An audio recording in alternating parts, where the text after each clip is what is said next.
We have the Democrats, for the most part, and the media, which I realize that's do the same thing, they're spouting Chinese talking points. They are repeating things the Communist Party of China tells them verbatim.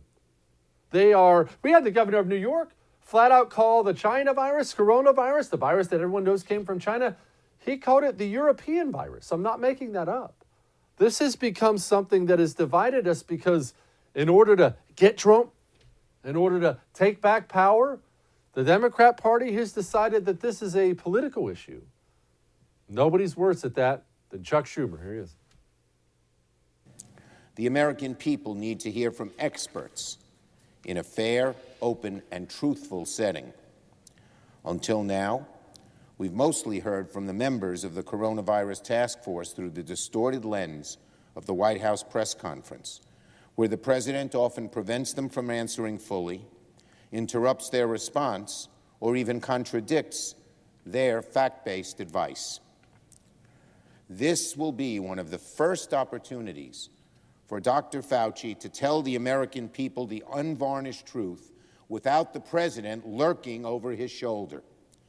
Dr. Fauci, let it rip. Does that make you uncomfortable? Even as a Democrat, I know we have many Democrat viewers. Let it rip? Does that seem like Senator Schumer has the interest of the American people at heart?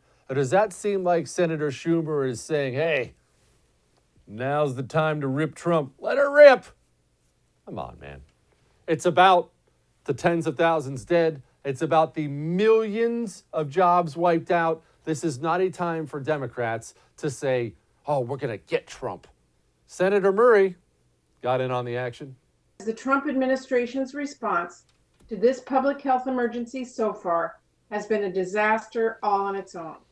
Delays, missteps have put us way behind where we need to be on diagnostic tests and allowed inaccurate antibody tests to flood the market.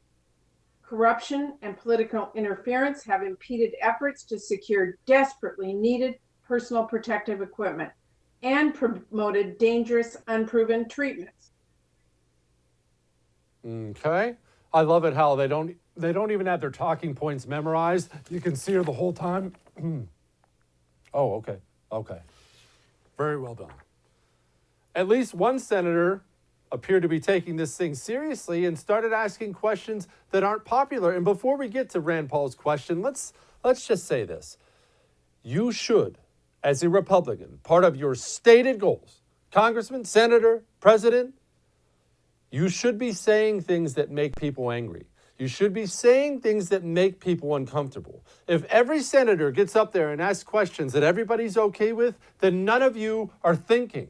None of you are actually asking the tough questions. And don't we deserve answers to those questions? Should we just lay down like sheep while the government destroys us? I love it. Take it away, Rand Paul.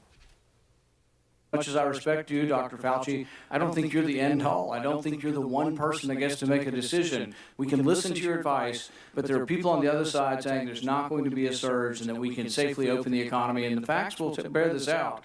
But if we keep kids out of school for another year, what's going to happen is the poor and underprivileged kids who don't have a parent that's able to teach them at home are not going to learn for a full year. And I think we ought to look at the Swedish model, and we ought to look at letting our kids get back to school. I think it's a huge mistake if we don't open the schools in the fall. Thank you. Brings up an excellent point. Reopening schools in the fall. Let me ask you something. What are you going to do with your kids if schools don't reopen in the fall? I know the norm out there now is both parents working, better or worse. That's the norm in the United States of America. What do? We cannot let a virus, even if it was as bad as they said it was going to be, and it's nowhere near that, but even if it was, we cannot let a virus completely take away our way of life in the United States of America. It's not believable. People won't even do it. It's insane. Dr. Fauci, he has grave concerns, though, about reopening. What we have worked out is a guideline framework of how to safely open America again. And there are several checkpoints in that, with a gateway first of showing, depending on the dynamics of an outbreak in a particular region, state, city, or area, that would really determine the speed and the pace with which one does re-enter or reopen. So my word has been, and I've been very consistent in this, that I get concerned if you have a situation where the dynamics of an outbreak in an area are such that you are not seeing that gradual over 14-day decrease that would allow you to go to phase 1. And then if you pass the checkpoints of phase 1, go to phase 2 and phase 3. What I've expressed then and again is my concern that if some areas, cities, states, or what have you, jump over those various checkpoints and prematurely open up without having the capability of being able to respond effectively and efficiently, my concern is that we will start to see little spikes that might turn into outbreaks.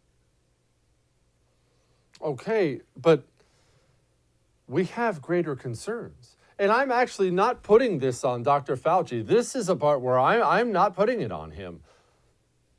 This is on the president. This is on governors. This is on mayors. I never voted for Dr. Fauci. You never voted for Dr. Fauci. I voted for President Donald Trump. I plan on voting for President Donald Trump again. I understand Dr. Fauci is going to be a voice in the room when we're dealing with the pandemic. I get that. But he has to be a voice in the room, not the voice in the room. Do you understand what I'm saying? Dr. Fauci cannot take his grave concerns and make them policy or suggestions for the United States of America, because we have bigger concerns than coronavirus. America is not a virus. America has a virus. We have certain areas that are greatly affected by the virus, but we are many, many things. We are a huge nation, 330 million people, endlessly complicated, moving parts all over the place, and we've treated the entire country as if it were a virus. Dr. Fauci, as an infectious disease expert, is always, without question, going to err on the side of more medical solutions, more quarantines, more lockdowns, because that's his job. Somebody had better step in here and pull the reins back on this crap, because I've had about enough of it.